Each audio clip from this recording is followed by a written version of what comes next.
Second thing, let's talk about the number of times that you can call someone.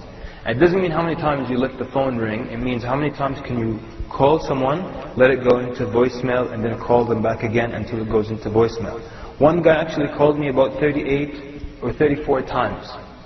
For the beginning, I was in the shower, and then when I came out, I saw that he called me like 14 times in a row. Then it became a challenge between me and him. I'm like, I'm not going to pick up, and I'm going to see how long you're going to keep doing this. And he's like, I'm going to keep doing this until you pick up. So he called me about 38 different times, you know. One guy was boasting to me that he called someone 54 times in a row. He's going to voicemail, hang up, send. Going to voicemail, hang up, send. 54 times in a row. And he's proud of this, you know. So let's make a comparison here. Someone visits your house, they come to visit you, and we're talking physically now. So physically, whatever that entails, they put on their coats, their boots, they take the bus, they drive their own car all the way to your house across town, they walk up the stairs, they come and knock on your doorbell, or knock on your door. So if you heard the first knock, you don't answer. They knock again, you heard the second one, you don't answer. The third one, you don't answer, what are they supposed to do? Supposed to go back, right? Or what if you open the door and say to them, Assalamu alaikum, halak and everything, but I'm so sorry, but this is actually not a good time. What should he do, or she? Leave. Should they get angry? They don't have the right to get angry. See, Allah Azza wa Jal teaches us here who has more rights. And the person who is in their home, they have more rights. So Allah Azza wa Jal says in the Quran, وَإِنْ قِيلَ لَكُمْ ارْجِعُوا فَارْجِعُوا هُوَ أَزْكَى لَكُمْ. Allah Azza wa Jal says, and if it's said to you to return, if it's told to you, go back or return, it is better for you. This is the rule here. If someone tells you go, and this is not a good time, you go back, you go back.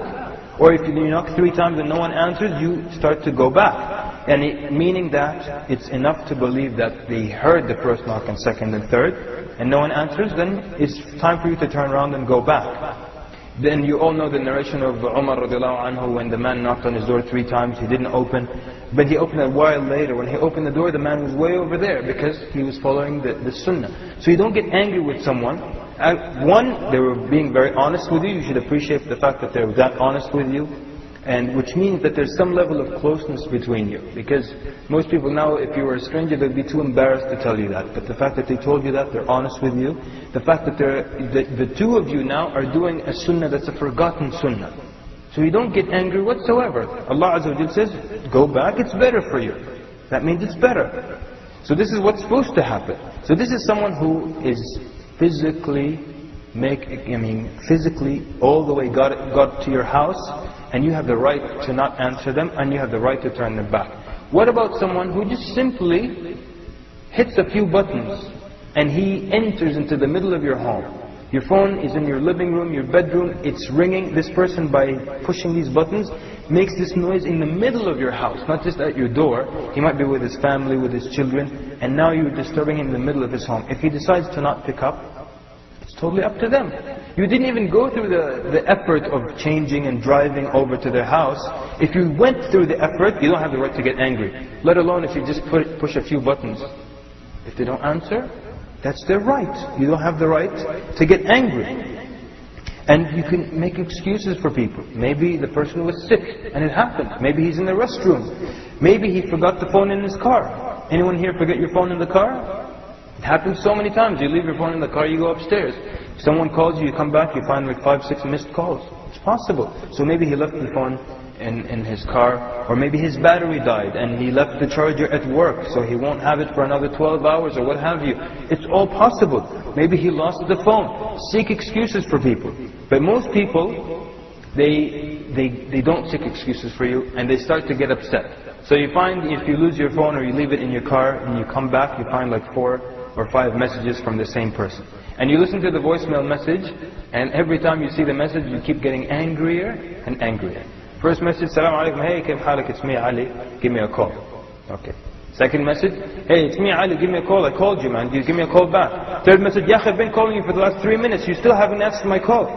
Type, wait a little bit, leave one voicemail and state your message, and that's it. But people just keep getting angry and angry, and then they accuse you, maybe you hate them, maybe this and that, maybe you ignore them. But actually, maybe I did ignore you. I have the right to ignore you if I want to. I'm not forced or compelled religiously to answer your phone call. But you know, people sometimes they lost these mannerisms of visitation. And I'll tell you, in certain countries, when someone doesn't answer the door after 3 knocks or rings, what happens? You start to become creative. No, you don't go back. You start to become creative now. So then they start to find little stones and they start to throw them at your windows. Yeah, this is well known in certain countries. Like in Sudan, where I'm from originally, the person doesn't answer. First you knock like that. Maybe there's a power outage or electricity, blackout or what have you. So you hit the doorbell, no one answers. You hit knock on the door. If they don't answer, then you take a rock and you hit the door with a rock. It's much louder. And then they don't answer, then you can be creative. You can be hitting the doorbell, knocking on the door, calling them on the phone and throwing stones at the same time. Because I need to get you out of there, One of my friends, he said he was sleeping in his home. It's a hot country, the window is open.